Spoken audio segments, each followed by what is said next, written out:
Okay. Some general topic అనేది ఇవాళ మళ్ళీ రేపటి క్లాసెస్ నుంచి కంటిన్యూ చేద్దాం. ఇవాళ జస్ట్ జనరల్ మన టాపిక్స్ మాట్లాడదాం. మనకి ఇంగ్లీష్లో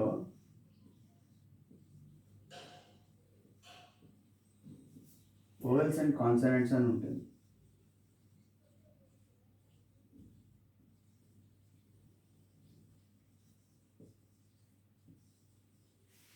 మనకి అచ్చులు అండ్ హల్లులు.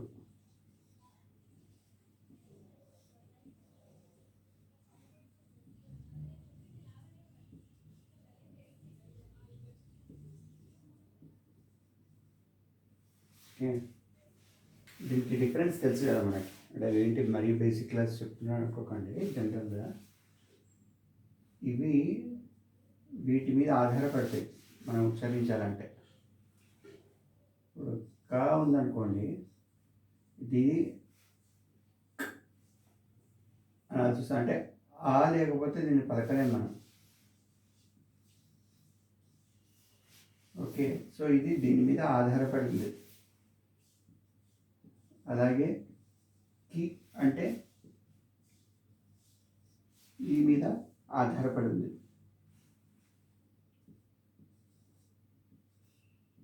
కు అంటే ఊ మీద ఆధారపడింది కదా. ఆ దీర్ఘాలు తీసేసాను. కృ అంటే దీని మీద ఆధారపడింది. అది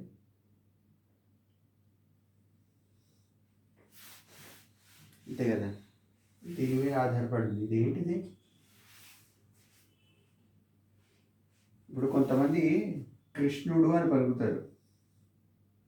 అది మనం నిజంగా ఆ పలికినట్టు రాసామనుకోండి, ఇలా అవుతుంది. అది కృష్ణుడు అంటే చాలామంది పలుకుతారు ఇలాగా. కొంతమంది కృష్ణుడు అంటారు. కృష్ణుడు ఇదో కాన్సెప్ట్. ఎందుకు దీన్ని ఋత్వం అంటారు కాబట్టి దీన్ని కృష్ణుడు అంటారు అన్నమాట. కృష్ణుడు అంటారు అంటే పలకడానికి అలా ఉంటుంది. అది కృష్ణ కాదు, కృష్ణ కాదు, కృష్ణ. రాయడం ఇలాగే రాస్తారు కానీ పలికేటప్పుడు కృష్ణ కృష్ణ అంటారు. మీకు ఇంగ్లీష్లో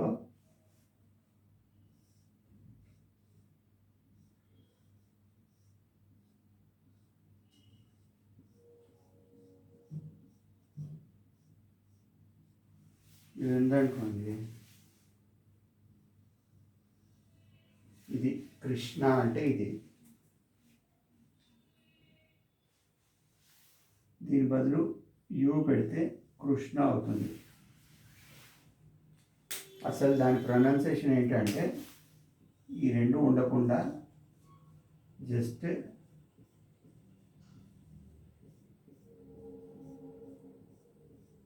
కృష్ణ. అక్కడ మనము ప్రయత్నపూర్వకంగా క్రూ క్రా అనకూడదు. ఓకే, అది కృష్ణ కాదు, కృష్ణ కాదు, కృష్ణ కాదు, కృష్ణ. ఓకే, ఇలాగే మనకి మృగము అంటారు. మృగము కాదు, అది మృగం. అమృతము కాదు, అమృతం. అక్కడ ఒక మాత్రాకాల వ్యవధి కూడా ఉండదు. టక్కన వెళ్ళిపోవాలి మీరు అమృతం అనాలి, అమృతం అనకూడదు. ఓకే, జస్ట్ ఆ కాన్సెప్ట్ క్లియర్ చేద్దామని. కొన్ని తెలుగు పుస్తకాల్లో అయితే మహానుభావులు ఇవి కొన్ని లేపేశారనమాట. అంటే ఈ క్షమించాలి, ఇది రూ కదా, దీని ఒత్తి ఇక్కడ పెట్టాను యాక్చువల్లీ ఈ కాన్సెప్ట్ ఎక్స్ప్లెయిన్ చేయడానికి. ఇది దీని మీద ఆధారపడి ఉంది కదా, అనేది రూ మీద ఆధారపడి ఉంటుంది. ఇది తల్లి, ఇది పిల్ల కదా.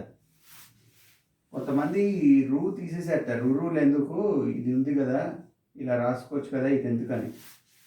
ఇది రూ కాదు యాక్చువల్గా. అంటే మనకు పలకడం రాదు, అంటే చెప్పేటప్పుడు ఎలా చెప్పాలి తెలియక రూ అంటారు. ఇది రూ కాదు. ఇది దేని మీద ఆధారపడదు. అంటే ఆ దేని మీద ఆధారపడదు. కా దీని మీద ఆధారపడుతుంది, ఆ మీద. ఈ అచ్చులు అంటేనే ఇండిపెండెంట్, ఇవి వేటి మీద ఆధారపడవు. ఇవి రు అంటే బేసిక్గా అన్నారు అనుకోండి మీరు, అంటే అది రు సౌండ్. అది బేసిక్గా అది దేని మీద ఆధారపడదు.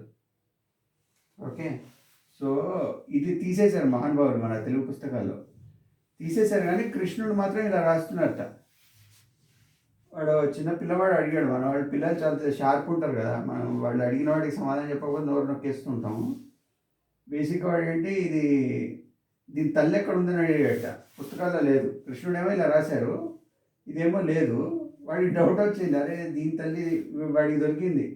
ఓకే, దీనికి ఇది ఉంది, దీనికి ఇది ఉంది, దీనికి ఇది ఉంది అని దొరికినాయి. దీనికి వాడికి దొరకలేదు.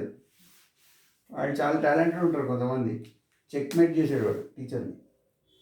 ఓకే, జస్ట్ కాన్సెప్ట్ ఎందుకో డిస్కస్ చేయాలనిపించింది. యాక్చువల్లీ మనకి చాలామందికి తెలియదు, నాకైతే చాలా కాలం తెలియదు ఇది, మీకు కూడా తెలియదేమో అనుకుంటున్నాను నేను. తెలిసిన వాళ్ళు ఉంటే యూఆర్ లక్కీ.